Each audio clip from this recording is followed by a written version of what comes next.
Service भी होनी है, वहां पे धुलाई डेंटिंग पेंटिंग सब होनी है। मन काला ला इलाहा इल्लल्लाह, जिसने अगर कलमा पढ़ा तो वो जन्नत में तो जाएगा, मगर उससे पहले जो मैल है वो साफ किया जाएगा। पहले धुलाई होगी।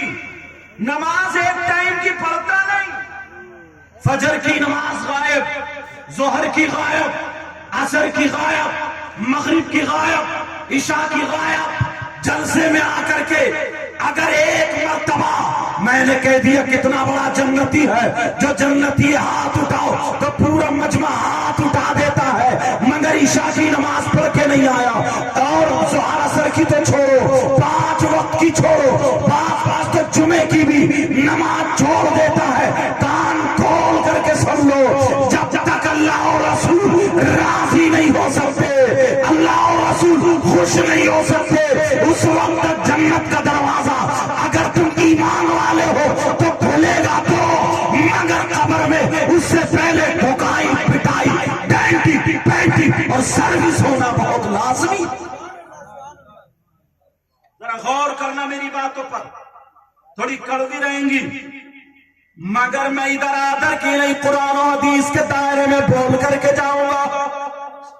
अगर आप थोड़ा सा काम करें, छोटी छोटी नेकी करें, अल्लाह ताला उसे कबूल कर ले तो वो बड़ी नेकी से ज्यादा काम करती है। सुभान अल्लाह। ऑफर ढूंढते हो ना मोबाइल में, कुरान शरीफ में ढूंढा करो, हदीस में ढूंढा करो। अजी तुम्हें क्या पता कुरान शरीफ का बास के घर में हजरत 8-8 दिन हो जाते हैं, 8-8 दिन कुरान शरीफ के जुज़दान पे धूल चढ़ती होती है, खोल के नहीं देखा। और जल से मत फूल खुदाए, जन्नत हमारे अब्बा का। जलसे में आकर के नारा लगा लिया जन्नत हमारे बाप की।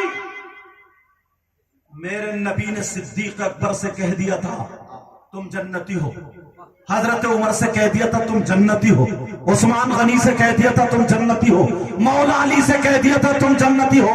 वो चलते फिरते जन्नती है, मगर कोई माई का लाल ये नहीं बता सकता कि कभी सिद्दीक अकबर ने उसके बाद नमाज छोड़ी हो, फारूक आजम ने कभी नमाज छोड़ी हो, उस्मान गनी ने कभी नमाज छोड़ी हो, मौला अली ने कभी नमाज छोड़ी हो, कभी किसी सहाबी ने नमाज नहीं छोड़ी, हसन हुसैन ने नमाज नहीं छोड़ी, शरीयत के खिलाफ कभी किसी सहाबी का कदम नहीं उठा, किसी वली का कदम नहीं उठा।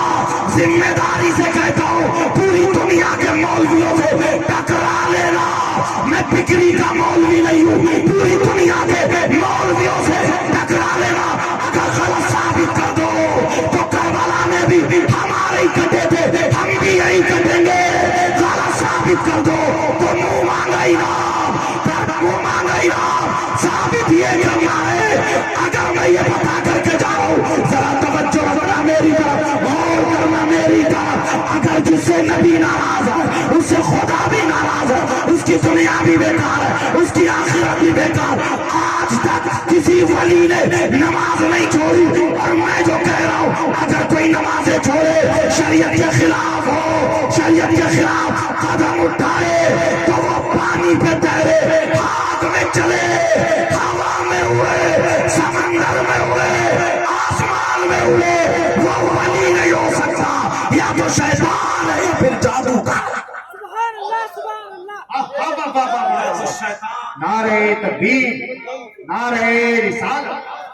अल्लामा मुफ्ती सैयद मुकीमुर रहमान साहब मजाक बनाकर रख दिया दीन का और इस्लाम का। अल्लाह मेरे नबी फरमाते मेरी उम्मत में 3 किस्म के गुनाहगार ऐसे हैं, अगर वो नमाज पढ़े तो उनकी नमाज कबूल नहीं होती। कभी सोचा कौन सा गुनाह है ऐसा? कभी अंधेरे में सोचा? फरमाते अगर रोजे रखे तो रोजे कबूल नहीं होते, ज़कात दे तो ज़कात कबूल नहीं, अगर हज करे तो हज कबूल नहीं, जलसा करे तो जलसा कबूल नहीं, तकरीर करे तो तकरीर कबूल नहीं, नात पढ़े तो नात कबूल नहीं, नारा लगाए तो नारा कबूल नहीं, कोई इबादत काबिल कबूल नहीं। कितने गुनाहगार है बोलो? 3 قسم کا، اگر اجازت ہو تو کھولوں؟ کہیں ایسا تو نہیں ہے ہم بھی وہی ہوں، ہم نعرے لگا رہے ہیں اور اپنے گریبان میں جھانک کے دیکھ نہیں رہے؟ میری بات اگر ہو تو غلط ہو سکتی ہے، ان کی ہو تو غلط ہو سکتی ہے، مگر نبی کی بات غلط نہیں۔ حدیث بھی پڑھو تو تاکہ بات پکی ہو جائے۔ نبی فرماتے قال قال رسول اللہ صلی اللہ تعالی علیہ وسلم لا يقبل الله عز وجل صرفا ولا عدلا عاقب الله ومكذب بقدر۔ نبی فرماتے ہیں میری